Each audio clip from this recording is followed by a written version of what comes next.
Le conflit et la guerre en Iran, au Moyen-Orient et en Asie occidentale. Je pense qu'il se passe actuellement beaucoup de choses sur le champ de bataille, surtout avec les nouvelles informations que nous avons apprises. La nuit dernière, nous avons entendu qu'un F-16 israélien avait été touché par un système de défense aérienne iranien et la nuit précédente, un F-35 avait été atteint. Mais avant d'aborder ce qui se passe en ce moment sur le champ de bataille, je veux parler de la manière dont nous en sommes arrivés là et de ce qui s'est passé jusqu'à présent. Je pense que si l'on veut comprendre le conflit, la guerre au Moyen-Orient, ce qui se passe et détruit tant d'endroits, il suffit de regarder aujourd'hui, de voir comment ils se bombardent mutuellement et détruisent tout.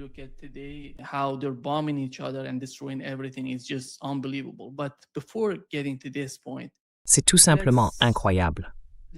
Mais avant d'en arriver là, rappelons-nous ce qui s'est passé pendant le premier mandat de Donald Trump, sa première présidence.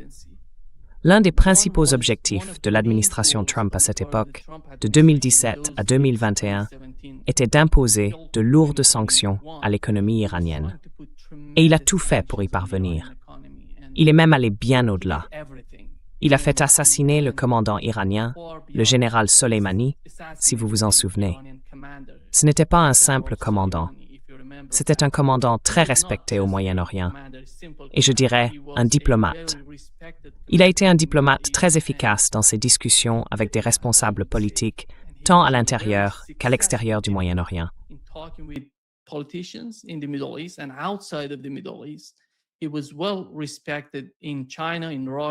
Il était très respecté en Chine et en Russie. L'assassinat visait à briser la puissance iranienne au Moyen-Orient, car on pensait que tout ce que possédait l'Iran, cette sorte d'hégémonie, comme on l'appelait, la prétendue hégémonie de l'Iran dans la région, reposait sur une seule personne, le général Soleimani. Il fallait le tuer pour briser l'épine dorsale de la résistance. C'était le principal objectif de Donald Trump, en plus des sanctions contre l'Iran. Ensuite, ce qui s'est passé, c'est qu'il n'a pas réussi à négocier avec les Iraniens. À cette époque, le guide suprême de l'Iran a déclaré, après l'assassinat du général Soleimani, « Il est hors de question que nous parlions ou négocions avec Donald Trump. »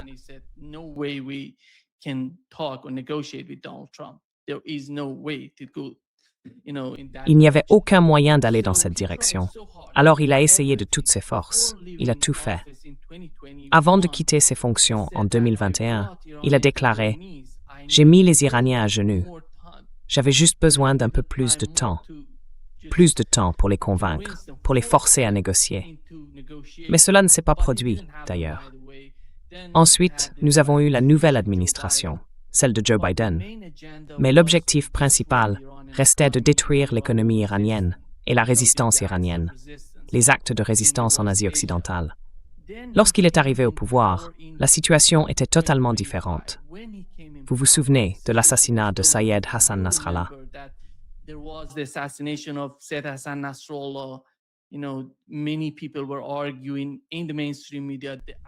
Vous savez, beaucoup de gens affirmaient dans les médias traditionnels que les actes de résistance étaient détruits par les Israéliens. Cela a eu un énorme impact, un grand problème pour le Hezbollah. Pendant de nombreuses années, il a été le chef du Hezbollah, très puissant, respecté au Liban et en dehors du Liban, au sein de l'axe de la résistance. Sa perte a donc été une grande perte pour l'axe de la résistance, vraiment cruciale. Ensuite, on a dit que le Hezbollah était affaibli. Nous avons eu la chute de Bachar al-Assad en Syrie. Avec cette chute, eh bien, en gros, Bachar al-Assad a décidé de ne pas se battre. Il a dit aux Iraniens et aux Russes qu'il ne voulait pas se battre. Et cela ne s'est pas produit soudainement.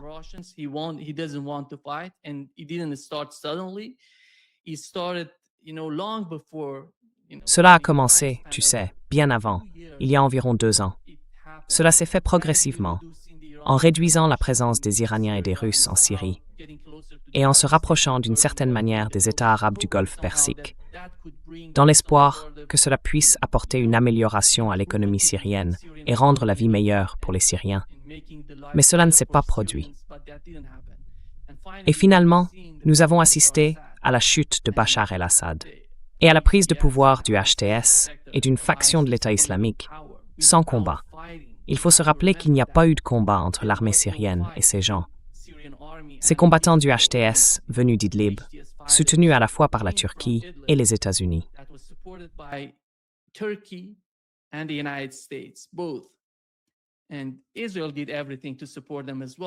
Et Israël a tout fait pour les soutenir également.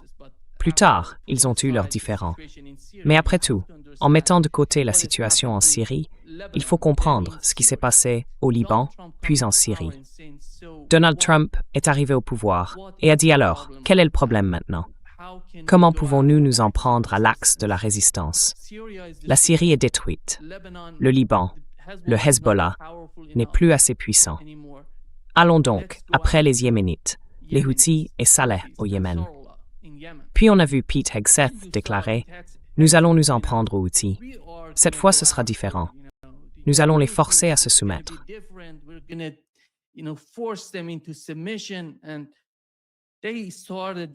Ils ont commencé le combat en mars 2025. Ils se sont attaqués aux Yéménites. Et après 2 mois, en mai, ils ont décidé que les Houthis avaient soudainement capitulé et déclaré qu'ils n'allaient pas poursuivre le combat, car ils ne pouvaient rien obtenir. Ce qui se passait à cette époque au Yémen, c'est qu'ils bombardaient tous les endroits possibles, car ils ne disposaient pas de beaucoup de renseignements provenant du pays. Vous vous souvenez peut-être que Donald Trump avait publié un message à propos d'un rassemblement religieux au Yémen. Il avait pris ce rassemblement pour cible en affirmant « Ce sont des terroristes, ils se préparaient à nous attaquer ». Mais ce n'était finalement pas le cas.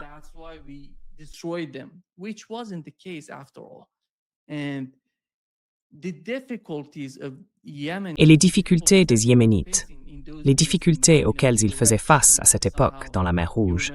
Tu sais, tu t'en souviens peut-être. L'un de ces incidents où 2 avions de chasse ont été endommagés d'une manière ou d'une autre par les Yéménites. Ils ont même réussi à abattre des drones américains. On peut dire qu'au moins un de ces drones était détruit chaque semaine.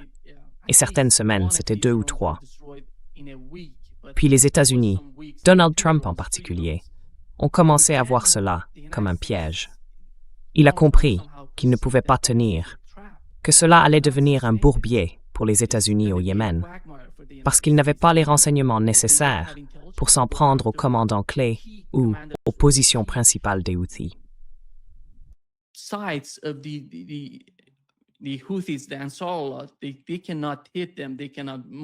Ils n'ont pas pu les atteindre. La plupart de ces armes et missiles étaient enterrés, donc ils n'ont pas pu frapper efficacement. Ils n'ont pas pu vaincre les Houthis. Puis Donald Trump est intervenu et a déclaré qu'ils avaient capitulé. On se retire. On ne va pas rester là-bas.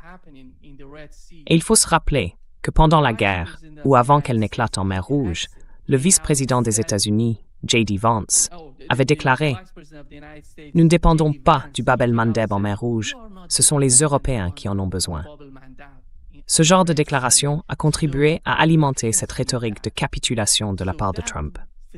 Ainsi, le Yémen n'a pas pu être vaincu. Dans l'esprit de l'administration Trump, la Syrie, elle, avait été vaincue. La Syrie avait été écartée.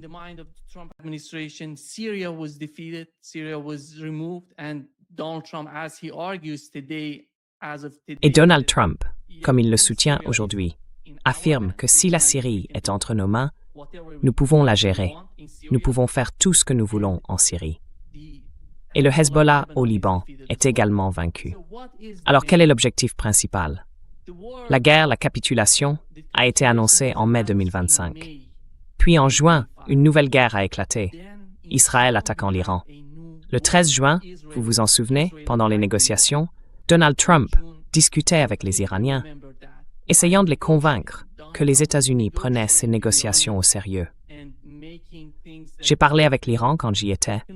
J'ai parlé avec des responsables, vous savez, les ministres des Affaires étrangères.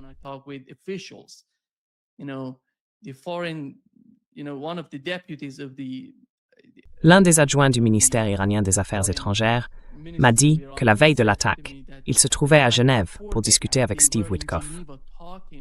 Il pensait que quelque chose allait se produire, mais au final, rien ne s'est passé. du moins sur le plan diplomatique. Et ensuite, nous avons vu comment Israël a attaqué l'Iran. Ainsi, en ce qui concerne l'attaque d'Israël contre l'Iran, il faut comprendre pourquoi Donald Trump a décidé de laisser Israël frapper alors qu'il était encore en train de négocier, tout en trompant les Iraniens. Netanyahou avait fourni à Trump des informations solides, affirmant qu'il avait constitué un réseau d'espions bien implanté en Iran, qu'il pouvait se déplacer librement et faire tout ce qu'il voulait.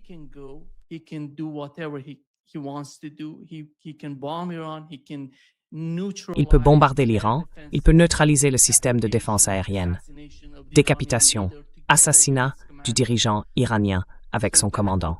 Cela provoquerait un immense changement, peut-être même un changement de régime, ce qui serait le meilleur résultat pour les États-Unis et Israël réunis.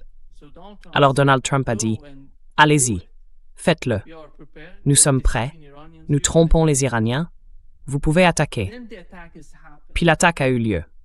La guerre de 12 jours a montré aux États-Unis et à Israël que peu importe qui sont les commandants, vous tuez les commandants, vous les assassinez, vous attaquez l'Iran. C'était une attaque surprise, d'ailleurs. Dans les premières heures, vous vous souvenez, tout le monde se demandait ce qui se passait en Iran. Pourquoi ils ne répondaient pas à ces attaques israéliennes?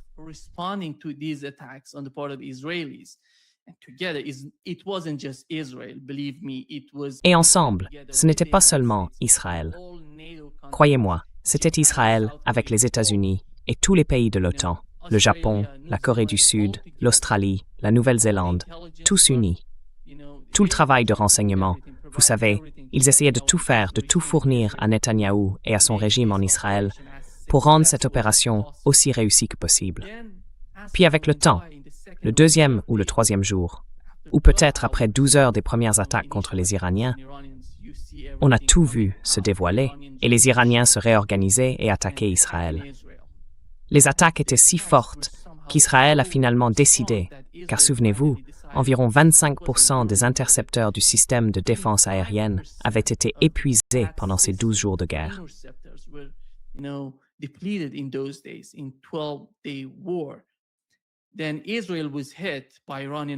Puis, Israël a été frappé par des missiles iraniens de tous côtés. Ainsi, à la fin de la guerre de 12 jours, Israël suppliait pour un cessez-le-feu. Donald Trump, en tant qu'homme extérieur, il essaye d'ailleurs de jouer de la même manière en Ukraine, a déclaré « Nous ne faisons pas partie de la guerre pour le moment ». Il a demandé aux Iraniens de laisser les États-Unis mettre fin au conflit en frappant les deux camps, les installations nucléaires en Iran. Puis l'Iran a attaqué. Il s'agissait plutôt d'attaques symboliques des États-Unis et de l'Iran contre le Qatar. 2 attaques, puis la fin de la guerre. Mais ce n'était pas vraiment la fin, c'était plutôt une trêve, un cessez-le-feu en cours.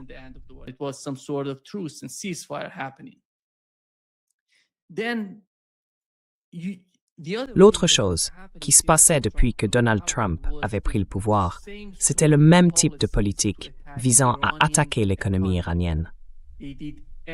Ils ont tout tenté. Ils ont commencé avec la Chine, avec la Russie.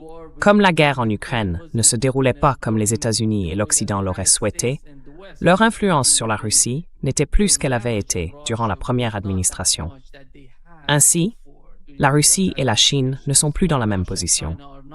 Elles ne soutiennent pas les États-Unis dans leur agenda contre l'Iran, car tout le système a changé depuis le début de la guerre en Ukraine. La guerre en Ukraine a été, à mon avis, un moment charnière. Elle a tout changé, toutes les évaluations.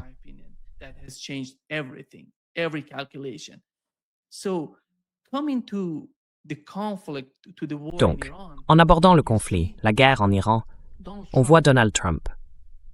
Le secrétaire au Trésor des États-Unis expliquait comment ils exerçaient avec succès une pression sur l'économie iranienne. Puis cette pression a touché le peuple iranien, la société iranienne, et ils sont descendus dans la rue. Ce n'étaient pas seulement des manifestants ordinaires. Les restes de ces agents du Mossad en Iran étaient encore présents après la guerre de 12 jours. L'Iran essayait de les capturer, de les retrouver, de les éliminer, mais ce n'était pas facile. C'était un vaste réseau d'espions en Iran, des personnes coopérant avec les Israéliens, le Mossad et la CIA. Ainsi, Donald Trump cherchait à comprendre la situation en Iran en imposant davantage de sanctions et en infligeant plus de souffrance à l'économie iranienne.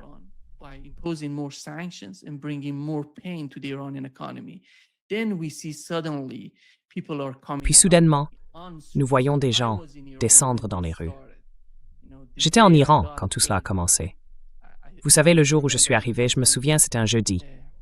Le vendredi, j'ai eu une discussion avec Colin Wilkerson et Larry Johnson, nos amis de ce podcast. Et il n'y avait pas de manifestation dehors, mais on en parlait. En Occident, on disait que des manifestations allaient éclater. Puis, nous avons vu les manifestations commencer réellement dans les rues.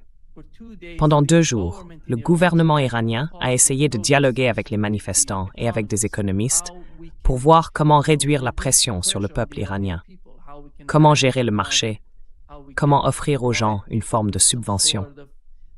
Mais pendant qu'ils faisaient cela, l'agenda était tout autre. Ils se préparaient dans les rues, comme l'a dit Mike Pompeo.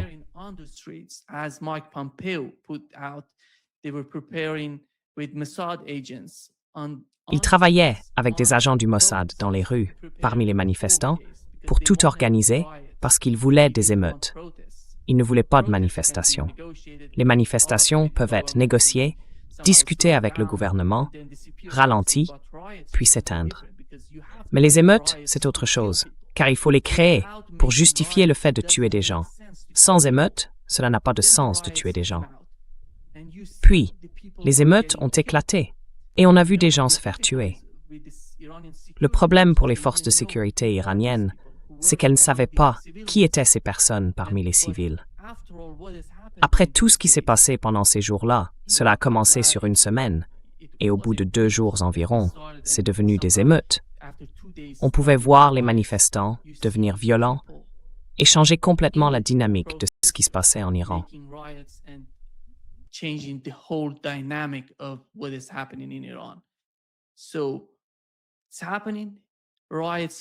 Donc, cela se produit.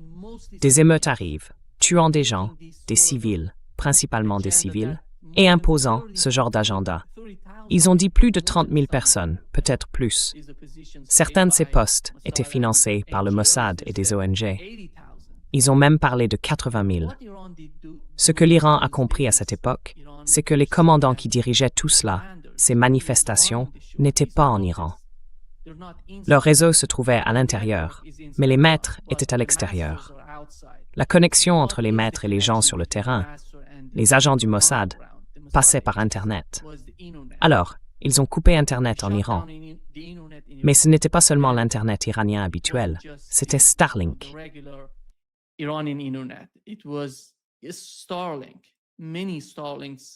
De nombreuses unités Starlink, cet équipement, se trouvait en Iran. Ils ont essayé de les localiser, mais c'était une mission longue et fastidieuse. Ce n'était pas quelque chose que l'on pouvait faire immédiatement, car c'était une opération très difficile pour les forces de sécurité iraniennes. Ils ont donc décidé de couper Starlink. La première fois qu'ils l'ont fait, cela a eu un grand retentissement.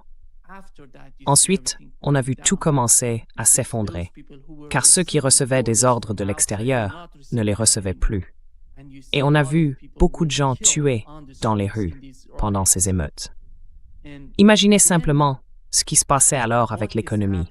Les émeutes, les meurtres, les affirmations selon lesquelles 30 000 personnes auraient été tuées par le gouvernement iranien, voire 80 000. À cette époque, quand il n'y avait pas d'Internet en Iran, je me souviens, j'étais là et les gens à l'extérieur.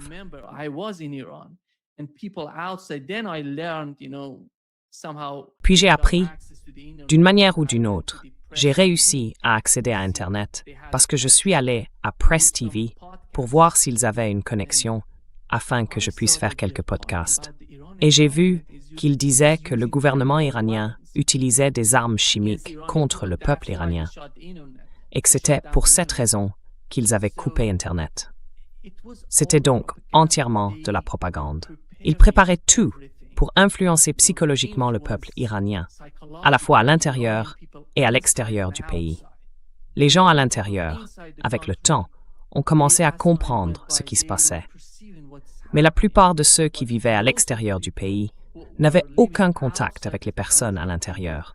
Alors ils ont commencé à croire la rhétorique des médias traditionnels, voire de certains médias alternatifs.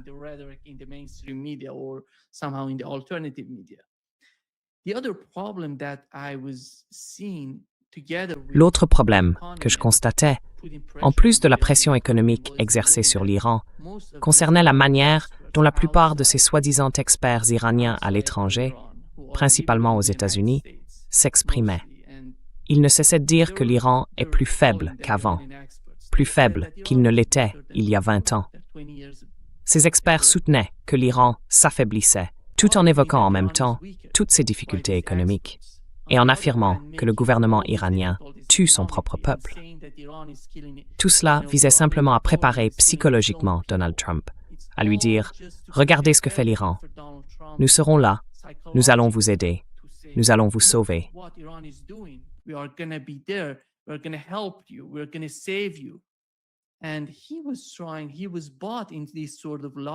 Il croyait à ces mensonges, selon lesquels il allait sauver le peuple iranien. C'était la rhétorique. Ce n'est pas seulement que Donald Trump savait ce qui se passait. Son programme, dès le premier jour, c'était la guerre. C'est pour cela qu'il a lancé la guerre contre les Houthis. Ce n'était pas simplement Netanyahou qui l'a convaincu après l'élection. Il préparait Donald Trump avant même qu'il ne soit élu aux États-Unis. C'est pour cela que Trump a décidé de s'en prendre aux Houthis. Cela faisait partie du plan, affaiblir l'axe de la résistance lorsqu'il n'est pas en mesure de riposter. S'en prendre à ce que Netanyahou appelle la tête du serpent. Allons frapper la tête du serpent.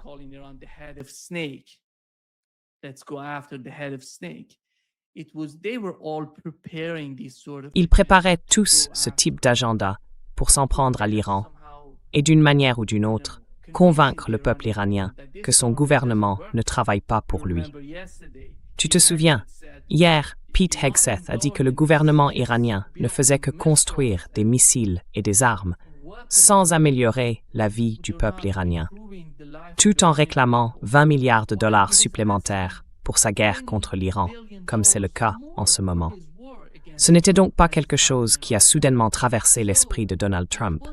Allons combattre l'Iran. Il savait qu'il allait affronter les Iraniens, qu'il allait entrer en guerre contre eux.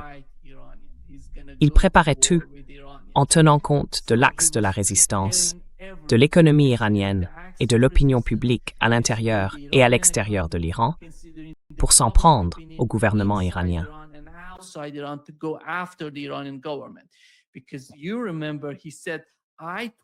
Parce que vous vous souvenez, il a dit « J'ai dit aux Israéliens pendant la guerre de 12 jours, quand cette guerre a eu lieu, j'ai dit à Benjamin Netanyahou ou aux Israéliens de ne pas assassiner le guide suprême de l'Iran. » C'était un mensonge total. Il inventait tout, car il voulait effectivement assassiner le guide suprême. Ils n'ont pas pu le faire avec cette attaque surprise. C'était là le problème. Donc, alors que tout était préparé pour l'arrivée de Donald Trump, il mettait déjà en place cette attaque. Mais pour déclencher une guerre contre l'Iran, les États-Unis devaient mobiliser beaucoup d'équipements. Il a fallu du temps pour tout acheminer, pour amener les porte-avions et toutes ces armes dans la région, en préparation de cela.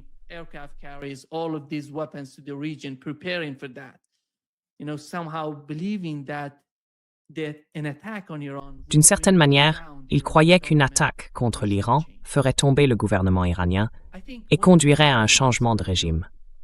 Je pense que, lorsqu'il s'agit du Moyen-Orient, beaucoup de personnes dans notre public, celles qui n'y vivent pas ou n'en sont pas originaires, ne comprennent pas vraiment la réalité du Moyen-Orient.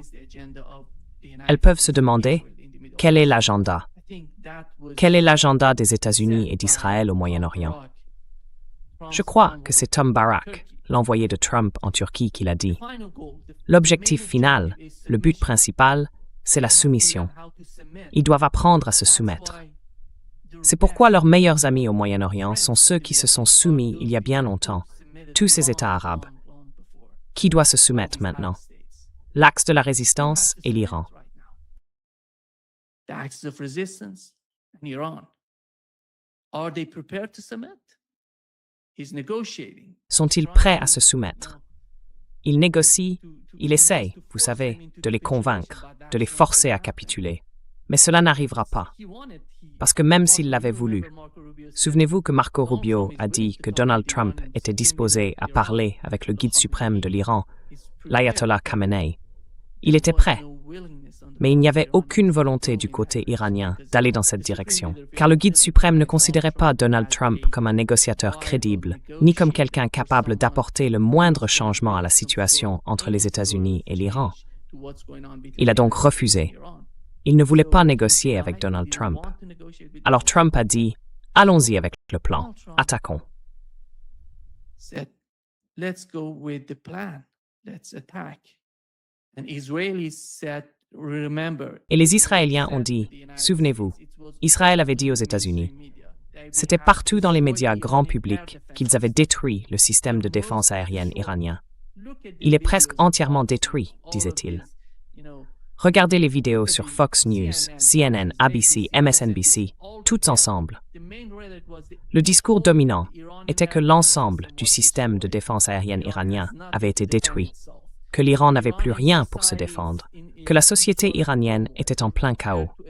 Il disait que l'Iran était prêt à être attaqué, prêt pour que le gouvernement soit renversé. Alors Donald Trump a dit à certains États arabes du Golfe Persique, « J'y vais. Cela ne prendra pas beaucoup de temps, 4 jours pour un changement de régime en Iran, et je vais renverser le gouvernement. »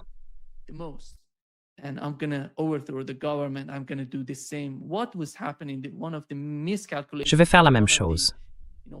Que se passait-il?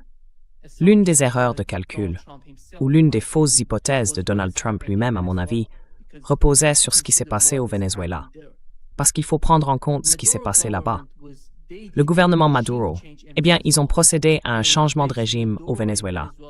Ils ont remplacé Maduro par sa vice-présidente, Delcy Rodriguez. Et ensuite, ils ont eu un contrôle total sur le pétrole vénézuélien, les minerais vénézuéliens, sur tout. Ils pouvaient faire ce qu'ils voulaient. Donald Trump pouvait ordonner ceci ou cela, renvoyer quelqu'un, nommer quelqu'un d'autre. Cela lui a donné une fausse compréhension de l'Iran, parce qu'il pensait qu'il allait obtenir quelque chose de similaire.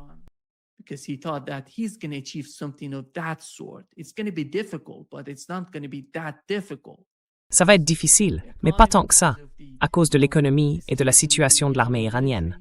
Elle a été détruite. Tout, le système de défense aérienne, l'économie, tout est anéanti. Les gens sont en colère contre le gouvernement iranien. Alors allons-y, attaquons l'Iran. Nous parlions d'attaque prévue à 0h30 ou à 4h, heure locale, mais l'attaque a en réalité eu lieu à 10h, heure locale. Ils ont assassiné le guide suprême de l'Iran, ainsi que de nombreux commandants, ou du moins, c'est ce qu'ils pensaient. Mais l'Iran était prêt. Tu te souviens combien de temps il a fallu aux États-Unis pour amener toutes ses armes et ses porte-avions dans la région et se préparer?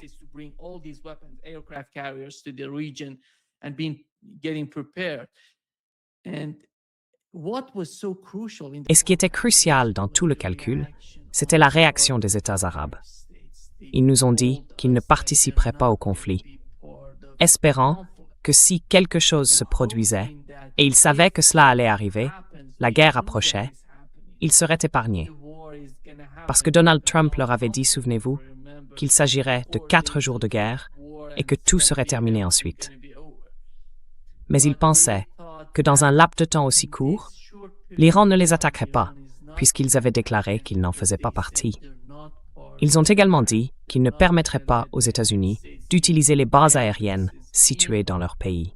Alors, dès que l'attaque a eu lieu, l'Iran a commencé à riposter.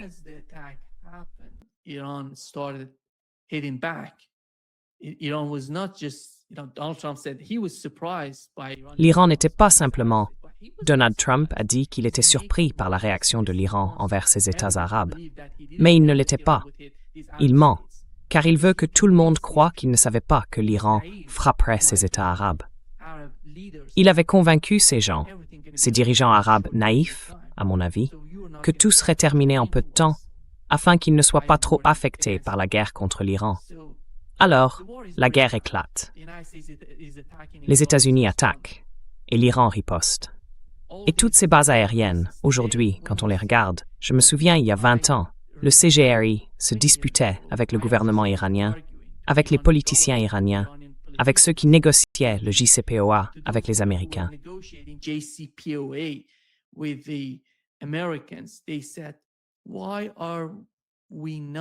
Ils disaient « Pourquoi ne pas utiliser le détroit d'Ormuz pour faire pression sur les États-Unis, sur ces États arabes, en réalité sur les États-Unis, car l'objectif principal de la pression exercée sur les États arabes est d'atteindre Washington. » Ils ont défendu cette idée pendant très longtemps, mais les diplomates, le ministre iranien des Affaires étrangères, n'étaient pas d'accord avec eux. Ils ont dit non, nous allons négocier pendant le JCPOA. Je parle de cette période-là. Puis la guerre a introduit un nouvel élément dans l'équation. L'Iran réagit. Personne ne peut nier que les États-Unis, avec Israël, mènent des frappes aériennes, principalement depuis l'extérieur de l'espace aérien iranien. Mostly from the outside of the Iranian airspace, they're attacking mostly, Ils attaquent surtout, tu sais, sans beaucoup d'informations. Je pensais qu'ils en auraient beaucoup, vu les cibles à l'intérieur de l'Iran. Mais jusqu'à présent, d'après ce que j'ai vu, je ne vois aucun agent du Mossad, ni aucun renseignement provenant d'Iran, parce que les cibles sont tellement stupides, tellement absurdes. Ils frappent des civils, des hôpitaux, des écoles, des autoroutes, des places, ne sont pas des cibles importantes. Des policiers, ce ne sont pas des cibles importantes quand on veut se battre. Regarde ce que fait la Russie en Ukraine. Ils mènent une guerre.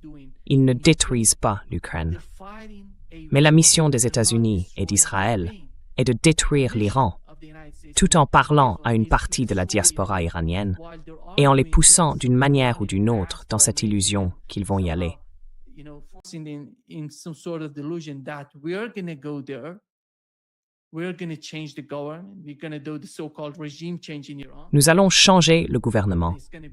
Nous allons procéder à ce qu'on appelle un changement de régime en Iran, et tout ira bien. Vous verrez un Iran prospère. Mais c'est un faux récit de Donald Trump et de son administration, avec la complicité des Israéliens. Donald Trump veut quelque chose comme le Venezuela en Iran. Qu'est-ce que cela signifie? Cela signifie la soumission. Ce qu'Israël veut en Iran, c'est l'affaiblir autant que possible. Qu'est-ce que cela signifie? Cela signifie détruire et morceler l'Iran en provinces, afin que certaines parties du pays finissent comme Bahreïn ou le Qatar, affaiblis militairement et économiquement. Ainsi, si Israël décidait un jour de les attaquer, il ne serait pas en mesure de riposter.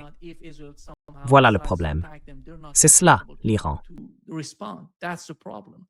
This is Iran. But what is the miscalculation on the part of the Israelis together with... Mais quelle est donc l'erreur de calcul de la part des Israéliens avec les États-Unis? Pensez que l'Iran n'a pas d'importance. Vous voulez les appeler des mollahs, vous voulez les appeler des dirigeants religieux, comme s'ils n'avaient aucune compréhension politique ou militaire. Mais la réalité en Iran aujourd'hui, c'est qu'ils ont construit un système solide à l'intérieur du pays, à la fois sur le plan militaire et politique, qui ne peut pas être détruit. C'est l'héritage de la culture iranienne, du peuple iranien. C'est l'héritage du concept chiite iranien. Tout le concept de l'Iran, il faut comprendre que l'Iran est musulman chiite, repose sur la résistance, non sur le meurtre de civils. Ils ne vont pas tuer de civils, ils ne vont pas s'en prendre aux civils. They're not going to kill civilians. They're not going to go after civilians.